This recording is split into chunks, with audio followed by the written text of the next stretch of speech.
The high plains of Wyoming were a testament to endurance, a landscape carved by wind and time into something both harsh and beautiful. Elias Vance was much the same. At 68, he was a man whittled down to his essential elements: weathered skin, quiet strength, and a bone-deep connection to the ranch that had been in his family for 4 generations. He lived alone, his world circumscribed by the fences of his property, his days measured by the rising and setting of a sun that seemed bigger here than anywhere else on earth. His only constant companions were his horses, a herd of 27 sturdy quarter horses that were as much a part of the land as the sagebrush and the cottonwood trees. They were his legacy and his solace. But for the past 3 weeks, they had become the source of a quiet, creeping dread that had begun to curdle the peace of his solitude. It started subtly. One morning, instead of fanning out across the vast west pasture to graze, they were gathered together.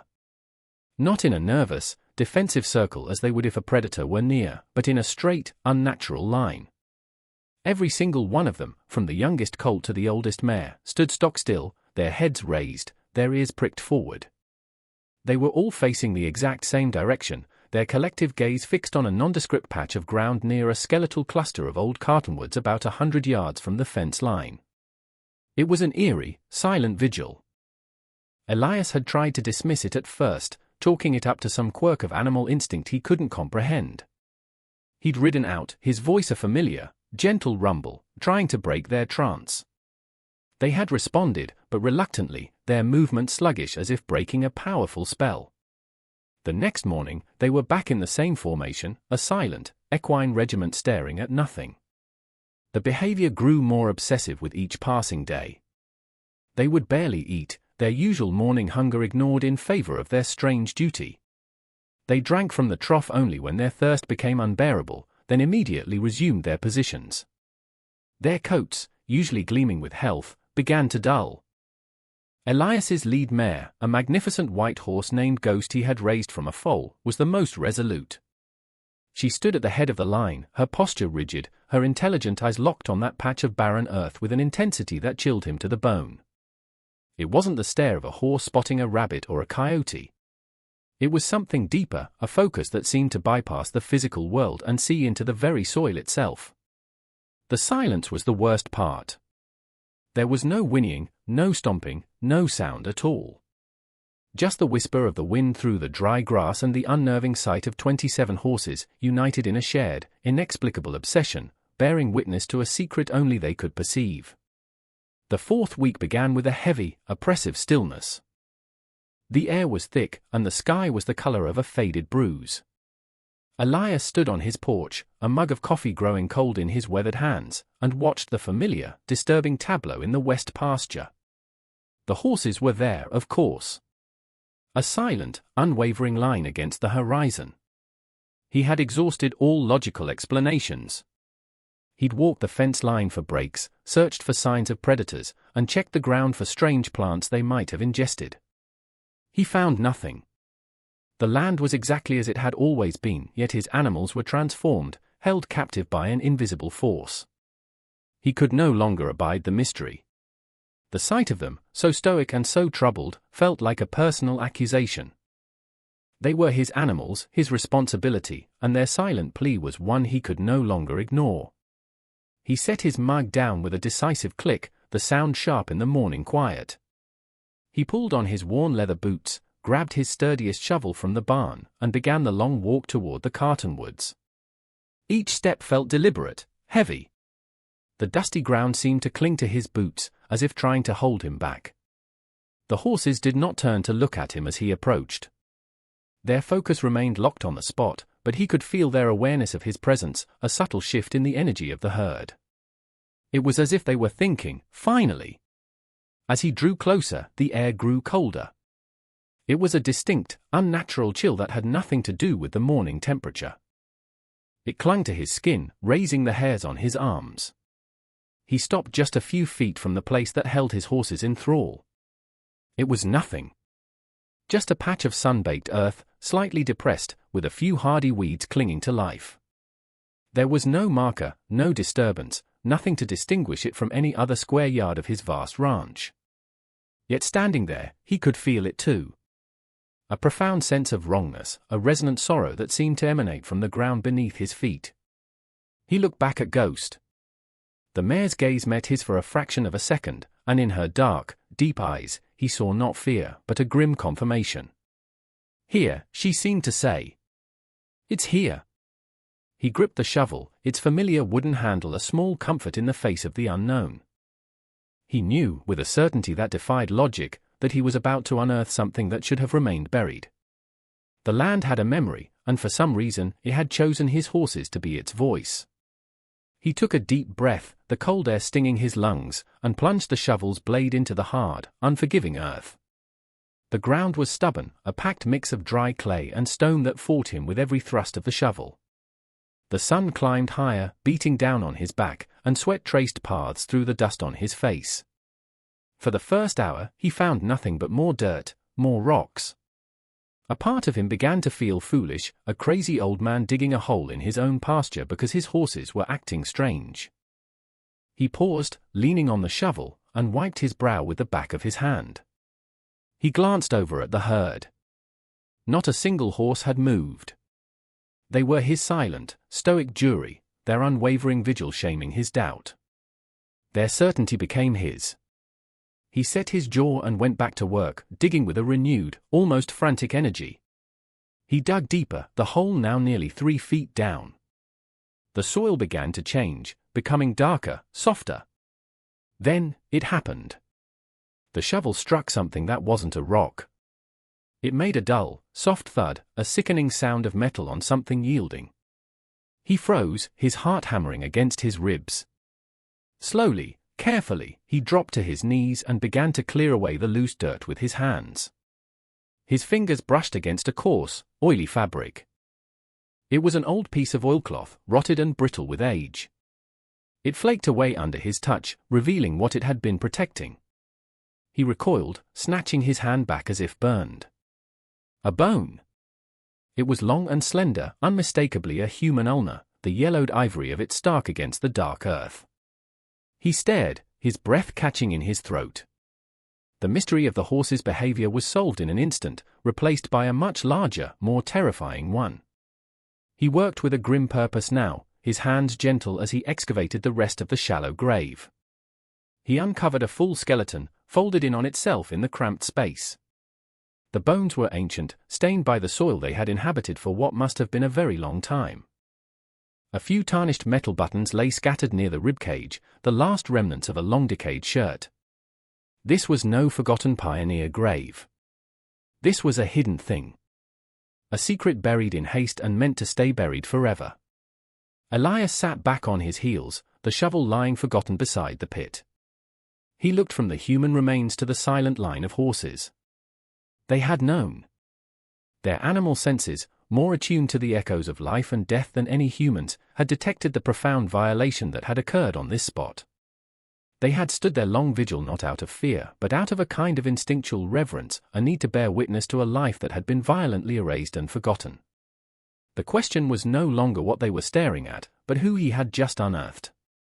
And who had put him there?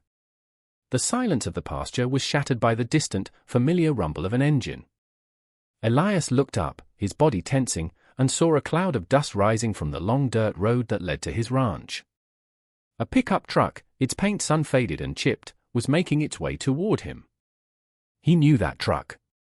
It belonged to Silas Croft, his only neighbor. The Croft family had owned the adjacent land for as long as the Vances had owned theirs, a parallel dynasty of ranchers whose histories were loosely intertwined. Elias scrambled to his feet, his mind racing. He instinctively kicked loose dirt back over the exposed bones, a clumsy attempt to hide his discovery. He felt a primal need to keep this secret his own, at least for now. The truck pulled to a stop near the fence line, and Silas Croft climbed out. He was a man in his late 50s, with a paunch that strained the buttons of his plaid shirt and a face that was perpetually arranged in a look of mild, folksy amusement. But his eyes, small and set a little too close together, were sharp and missed nothing. "Morning, Elias," Silas called out, his voice a little too loud, a little too friendly. "Saw you out here from my ridge. Looked like you were breaking your back." Figured I'd see if you needed a hand with whatever stump you're fightin'. Elias leaned on his shovel, trying to make his posture look casual, nonchalant. Silas. Just clearing out an old root system.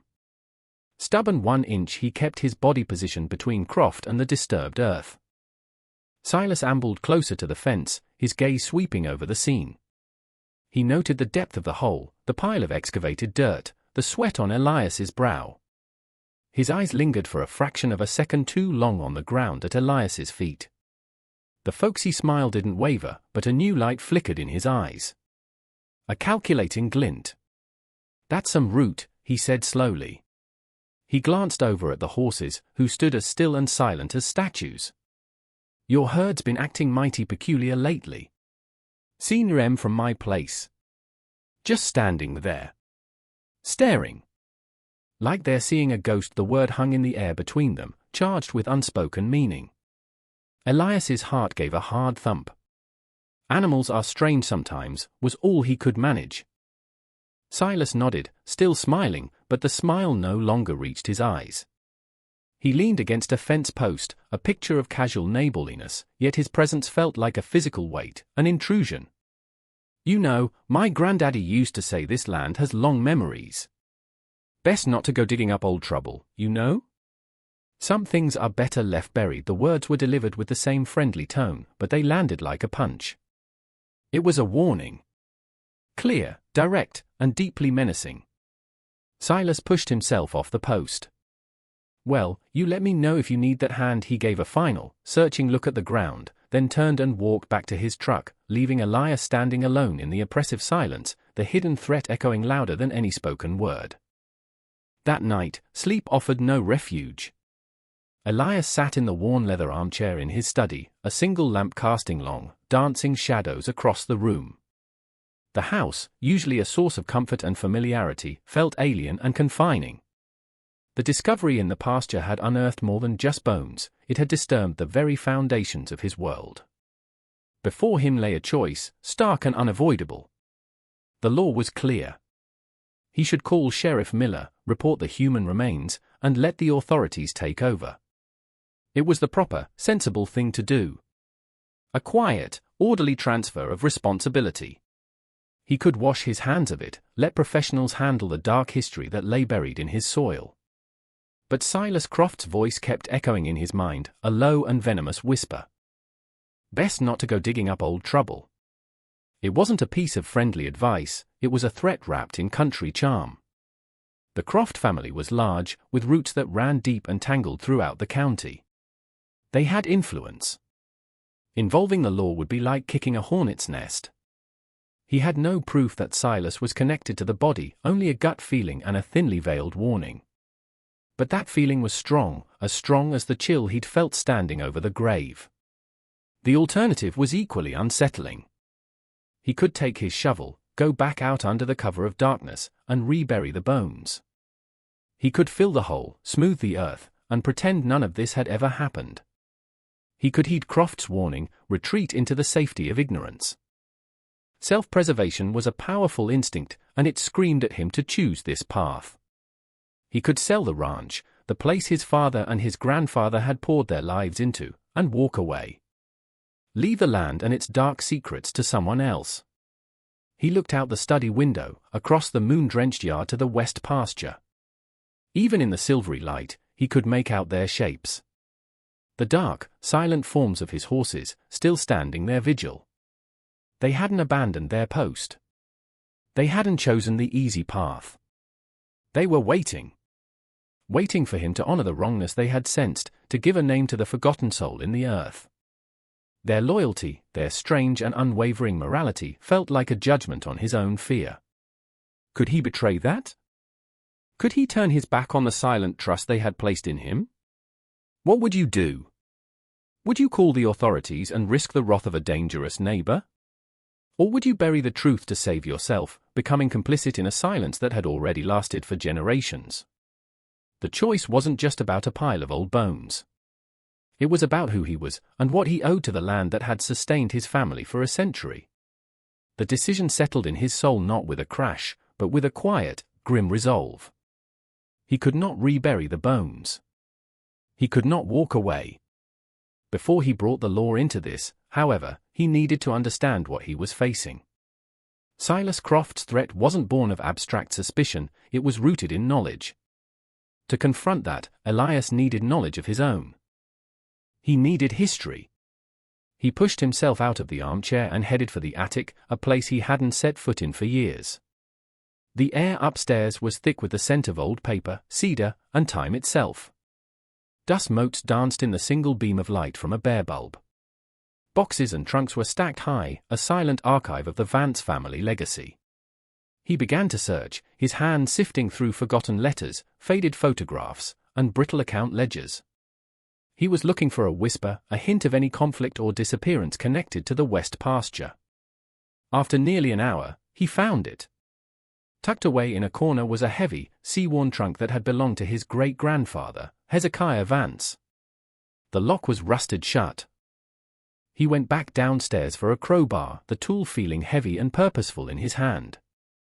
With a groan of protesting metal, the lock snapped. He lifted the heavy lid. Inside, beneath a layer of moth-eaten blankets, was a thick, leather-bound journal. The pages were filled with his great-grandfather's elegant, looping script. He carried it downstairs to the lamplight and began to read. Most of it was mundane, records of cattle sales, notes on weather patterns, thoughts on the hardships of ranch life. But then, in a series of entries dated from the autumn of 1892, the tone shifted. Hezekiah wrote of a lone prospector who had passed through the area, a quiet man named Alastair Finch. Finch had apparently struck gold in the northern hills and was on his way to Cheyenne to register his claim. He was carrying a small but significant fortune in raw nuggets. Hezekiah described meeting Finch, noting his cautious nature. The final mention of the prospector was a chilling one. Hezekiah had seen him in a heated argument with Jedediah Croft, Silas's great-grandfather, a man he described as having a soul poisoned by greed and a temper like a flash flood. After that day, Alastair Finch was never seen again. He simply vanished. Weeks later, Hezekiah noted with deep suspicion how the Croft family, who had been struggling financially, suddenly had the money to buy a huge new parcel of land and a prize-winning bull. He wrote of his fears, his certainty that Jedediah Croft had murdered the prospector for his gold. But he had no proof, only rumor, and a powerful intuition. The final, damning entry made the hair on Elias's arm stand on end. "I feel a great sorrow for that poor man, Finch," Hezekiah had written. "Jedediah is a wolf among sheep, and I have no doubt his sin is now part of the soil. I fear the truth lies buried with that poor soul on the west acreage, under the shadow of the cottonwoods." The journal slipped from Elias's numb fingers. It wasn't just a body. It was Alastair Finch. It wasn't just a crime. It was murder, fueled by greed. And it wasn't just Silas's warning. It was a century-old conspiracy of silence, passed down from one generation of Croft to the next. Suddenly, the entire puzzle clicked into place, each piece sharp and terrible. If you're on the edge of your seat, make sure you subscribe to the channel, because you won't want to miss what happens next. Dawn broke, painting the eastern sky in hues of orange and rose, but Elias saw none of its beauty. He hadn't slept. He'd spent the night with his great-grandfather's journal, the words a ghostly companion in the quiet house. With the first light, he knew what he had to do. He placed the journal carefully on the passenger seat of his old pickup truck and drove, not towards town and the sheriff's office, but east, towards the Croft Ranch. The drive was 5 miles of gravel and tension. The air in the cab of the truck was thick with a resolve that felt as solid and heavy as iron. He wasn't afraid anymore. The fear had been burned away by a cold, righteous anger. He was no longer just a man who had found bones on his property, he was the executor of a century-old debt. He found Silas in a corral behind his house, mending a fence post with methodical, unhurried movements. He looked up as Elias's truck rolled to a stop, his expression shifting from surprise to a guarded, wary stillness. He set his tools down slowly. Elias got out of the truck, leaving the engine running. He didn't bother with greetings. He walked directly up to Silas, the weathered journal held firmly in his hand. "I know his name," Elias said, his voice low and steady, carrying easily in the morning quiet. Alastair Finch Silas's face, which had been set in a mask of feigned ignorance, went slack. For a single, unguarded moment, pure, unadulterated shock flashed in his eyes, followed immediately by a wave of cold fury. "I don't know what you're talking about," he snarled, but the denial was hollow, brittle. Elias held up the journal. "My great-grandfather saw him with yours. He knew what your family did. What they became after Finch disappeared." He laid out the story then, not with accusation, but with the flat finality of historical fact. He spoke of the prospector, the rumored gold, and the sudden, unexplained wealth of the Croft family in 1892. He spoke of the shallow grave under the cartonwood trees. As Elias spoke, Silas Croft's veneer of the simple, friendly neighbor disintegrated completely. The folksy charm evaporated, revealing the hard, cruel man beneath. This was the man who had threatened him, the guardian of a violent secret. "That's just old stories," Silas spat, his voice shaking with rage. "Lies from a jealous old man, is it?" Elias countered, his gaze unwavering. "Your great-grandfather passed down his land. Did he also pass down the truth of how he paid for it? Did he tell his son, who told his son, who told you, to make sure no one ever went digging in the west pasture?" Each question was a hammer blow, striking at the foundations of Silas's life, a life built upon a secret of murder and theft. Silas's hands clenched into fists at his sides. The pretense was over. This was no longer a conversation between neighbors. It was a confrontation between the legacy of a victim and the legacy of a killer. The quiet ranch, which had held its breath for over 100 years, was finally ready to exhale violence. The fragile peace of the morning shattered. With a guttural roar of pure desperation, Silas lunged. He wasn't aiming for Elias, he was aiming for the journal, the physical proof of his family's sin. Elias, anticipating the move, sidestepped, but Silas was surprisingly fast for his size. He crashed into Elias, and the two men, both hardened by a lifetime of ranch work, went down in a tangle of limbs in the dusty corral. It was a raw, brutal fight, fueled by a century of buried animosity. There was no skill, only strength and fury. Silas was younger and heavier, and his desperation gave him a wild, terrifying power. He landed a solid punch to Elias's jaw, making his head ring. Elias fought back, grappling, trying to push him off, but Silas was a man cornered, a feral animal protecting its den. He pinned Elias to the ground, his knee pressing hard into his chest, knocking the wind from his lungs. Silas's face was a mask of purple rage, his eyes crazed. His gaze darted around, and his hand closed around a heavy, smooth river stone lying near the fence post, a tool for hammering staples, now a potential weapon. He raised it high, his intention clear and murderous. He was going to finish what his great-grandfather had started. He was going to bury another secret in the Wyoming dirt. But just as he brought the rock down, a sound erupted that was not of their world. It was a deep, earth-shaking thunder, the sound of dozens of hoofs pounding the ground in unison. Elias, gasping for air, turned his head. In a cloud of dust, his entire herd of horses was pouring through a shattered section of the fence that separated the Vance and Croft properties. They weren't running in a blind panic. They moved with a chilling, single-minded purpose, their eyes wide, their nostrils flared. Leading the charge, a spectral vision against the morning sun, was Ghost. The white mare galloped directly toward the struggle, her teeth bared. The herd swirled around the two men, a living, breathing wall of muscle and fury. They didn't trample or kick, but their sheer presence was an overwhelming force. They penned Silas in, their huge bodies pressing close, their hot breath on his neck. Ghost reared up directly in front of him, her powerful front hoof slicing through the air just inches from his face. It was a terrifying, majestic display of animal rage. The sight broke Silas's murderous focus. He screamed, a high, thin sound of pure terror, and scrambled backward away from the mare. That moment was all Elias needed. He surged to his feet, launching himself at the terrified Silas. The fight went out of Croft instantly, replaced by a desperate fear of the equine judges who surrounded him. Elias tackled him to the ground, easily restraining him. And in that moment, another sound cut through the air, the distant, approaching wail of a siren. Before leaving his ranch, Elias had made a call. The sheriff's deputies arrived to a scene that would become a local legend. Silas Croft, a man from a respected, powerful family, lay pinned in the dirt by a panting, bruised Elias Vance. Surrounding them in a silent, watchful circle stood a herd of 27 horses, their sides heaving, their eyes fixed on the defeated man. They stood as still as statues, their duty done.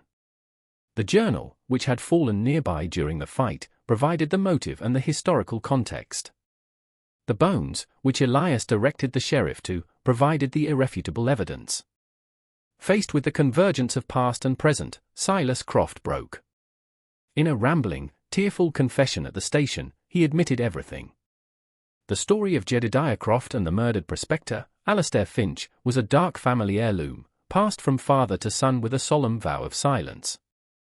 The gold had been a myth, a paltry sum that Jedediah had squandered within a year.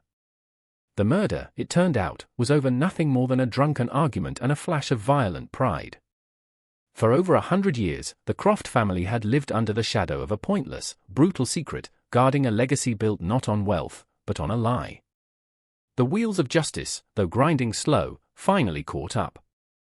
Alastair Finch's remains were exhumed respectfully and given a proper burial in the town cemetery, his gravestone finally giving him a name after a century of anonymity. Silas Croft was charged with assault and obstruction of justice, his family's name forever tarnished. The land itself seemed to breathe a sigh of relief. That evening, Elias stood on his porch and looked out at the west pasture. The sun was setting, casting a warm, golden light over the land. The horses were scattered across the field, grazing peacefully. Their long, unsettling vigil was over. The wrongness had been acknowledged. The debt had been paid. The quiet order of the land had been restored. He saw Ghost lift her head and look toward him, a soft, knowing look in her eye, before she lowered her head and returned to the sweet grass. 5 years passed. The Wyoming wind and sun continued their patient work, softening the sharp edges of memory. Elias Vance was older now, the lines on his face deeper, his movement slower, but his eyes held a new kind of peace. The Croft ranch had been sold off in pieces, the family's influence in the county dissolving like sugar in water. Their name, once a symbol of power, was now a cautionary tale whispered in diners and feed stores. Elias's ranch felt different. The air itself seemed lighter, the silence more comforting than confining. It was as if a low-grade fever that had afflicted the land for a century had finally broken. The west pasture was now the most tranquil part of the property, its grass growing lush and green. Elias often found himself walking there, not out of obligation, but out of a quiet sense of communion. His horses, his steadfast companions, grazed there without a care, their coats shining, their movements relaxed. They never again gathered in that strange, sorrowful line. They were free of the burden they had carried, their intuitive duty fulfilled. 2 years prior, Ghost, the old white mare who had been the heart of the charge, had passed away peacefully in her sleep. Elias had buried her himself, not in a hidden, shameful grave, but on a gentle rise overlooking the homestead. A simple, carved stone marked her spot, Ghost. A faithful friend, Elias became something of a quiet legend in the county, the stoic old man who had listened to his horses and, in doing so, had unearthed a forgotten truth. People looked at him with a new respect, a kind of awe. He never spoke of it, but they knew. They knew he was the guardian of a story, the keeper of a restored peace. He lived out his days on the land his family had worked for generations, a silent testament to the enduring power of truth. He understood now that the land remembers. It holds the echoes of every joy and every sorrow, every kindness and every crime. And sometimes, when a wrong is too deep to be ignored, it finds a voice in the most unlikely of messengers. Standing on his porch in the fading light, watching the descendants of Ghost graze peacefully, Elias Vance knew that the silence of his ranch was no longer empty. It was full of peace.